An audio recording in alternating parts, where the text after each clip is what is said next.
Hello, আসসালামু আলাইকুম everyone. কেমন আছো সবাই? আশা করছি সবাই ভালো আছো। আজকে সকাল সকালে কিন্তু তোমার ভাইয়া একটা পিৎজা অর্ডার করে ফেলছে, একটা ফ্যামিলি পিৎজা। এটার মধ্যে হচ্ছে আমরা 10% ডিসকাউন্ট পেয়েছি 15 AVA থেকে। আমরা কিন্তু ধামরাইয়ের যে থানা রোডের 15 AV, এইখানে আমরা প্রায় যাই এই পিৎজাটা খেতে। এই পিৎজাটা সেই মজা। তো তোমরা যারা যারা খেতে চাও অবশ্যই চলে যাবে নির্দ্বিধায়, ঠিক আছে? এটা কিন্তু আমরা একদম ফ্যামিলি যে লার্জ পিৎজাটা ওইটাই অর্ডার করি বেশিরভাগ, কারণ আমি, আমার শ্বশুর শাশুড়ি আর আমার হাজব্যান্ড চারজনের আমাদের এইটা পুরোটাই লাগে। আর 2 পিস করে খাইতে গেলে একদম মানে হিউজ, কিন্তু একদম পেট ভরে যায়। অনেক বড় বড় পিস, দেখতেই পারছো।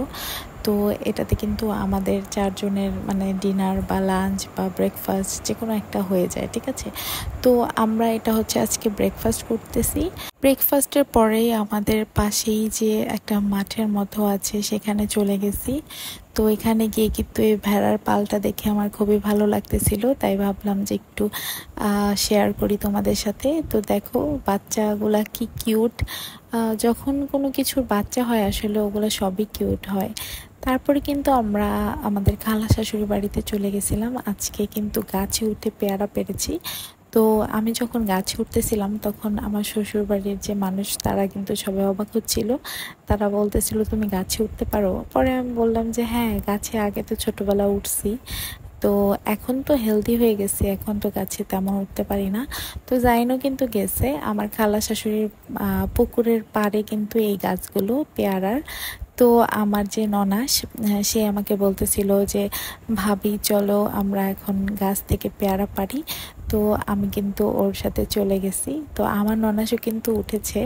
সে তো ভালোই চিকনা চাকনা মানুষ, তার তো কোনো প্রবলেম হয় না, কিন্তু আমি তো ভালো হেলদি।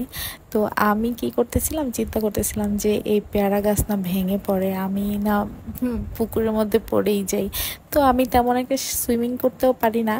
পারলেও কি মানে এত হেলদি হয়ে গেছি যে এখন সুইমিং করতেও আমার ভয় লাগে যে আমি কি সুইমিং করতে পারবো কিনা, হাঁপিয়ে যাব কিনা।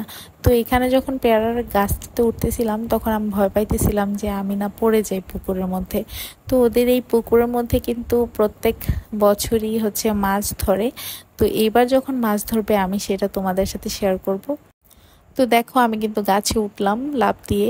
মানে গাছটা অনেক ছোট, এটাতে জাস্ট হচ্ছে এক পা দিয়ে তারপর ঝুলে আর কি উঠেছি। তো আমি কিন্তু তেমন কোনো পেয়ারা পারি নাই, কারণ আমি বুঝতেছিলাম না যে কোন পেয়ারাটা পাকা আর কোন পেয়ারাটা কাঁচা। এর জন্য কিন্তু তেমন বেশি আমি পেয়ারাও পারি নাই। আর ভয় লাগতেছিল যে যেই ডালটার মধ্যে পাড়া দিছি দেখো সেটা কিন্তু খুবই চিকন, আর আমার লোড কি নিতে পারবে কিনা, নাকি গাছটা ভেঙে পড়বে, এর জন্য কিন্তু আমি নেমে যাচ্ছিলাম। মানে আমি এখানে কোনো রকম স্টে করতে পারতেছিলাম না। তারপরে ঝুলা ঝুলার নামছি। যাই হোক, আমার হাজব্যান্ড তো পাশে পাশে ভিডিও করতেছিল আর বলতেছিল আল্লাহর কাছে যে আল্লাহ, আজকে যদি পড়ে যায় তাহলে তো শেষ আমি। তো আমি জানি যে সে মনে মনে একটু খুশি হইতেছিল।